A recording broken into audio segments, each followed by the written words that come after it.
Welcome back to the news itself. I'm Mackenzie Beebe. This week we are going to talk about these attacks from ISIS. When we started this show, we told ourselves we wouldn't talk about one thing: religion. Simply because a religion is only that, a religion. It's not something to hide behind for political views, and it should not be something that is blamed for an action made by any group or organization, like ISIS. We now have 3 out of the 6 shows of the news itself defending the Muslim religion. One was a Ben Carson saying that Muslims aren't fit to be president, and another was on the attacks on Paris. And now we have this one. This is a growing problem that has plastered the internet. Videos after the Paris attacks and now the California attacks have surfaced of something this country has seen way too much of in the past. Take a look. Shalaby is a civil engineer and business owner. He was making a presentation about a new mosque on behalf of his religious organization when he was shouted down and called a terrorist. I will do everything in my power to make sure that does not happen. We don't want it. Because you are terrorists. Every one of you are terrorists. I don't care what you say. I don't care what you think. You can smile at me. You can say whatever you want.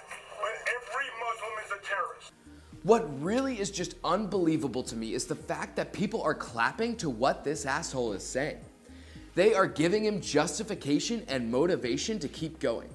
He also says that all Muslims are terrorists. That also really pisses me off because there are 1.6 billion Muslims across this planet. It's the largest religion. You know how many of those 1.6 billion don't agree with terrorism? 93%. And guess what? Muslims aren't even the leading group of people causing terrorism in this country.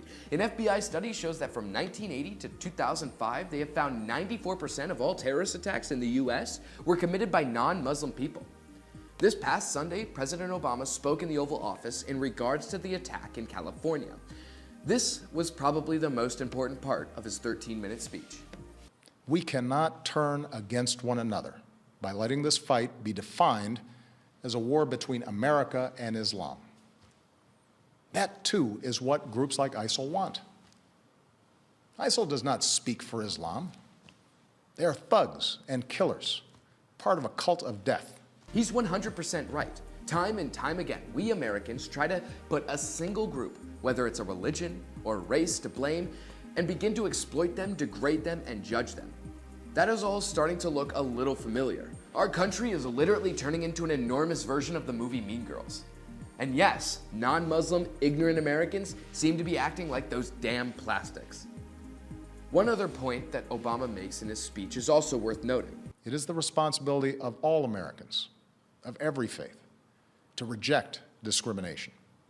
It is our responsibility to reject religious tests on who we admit into this country. It's our responsibility to reject proposals that Muslim Americans should somehow be treated differently. Because when we travel down that road, we lose. He's also right about that as well. As soon as we discriminate Muslims in this country, we will lose the war on ISIS and we will lose the war on terror. This country has already had a long and tragic past of discrimination, and we can't repeat history again.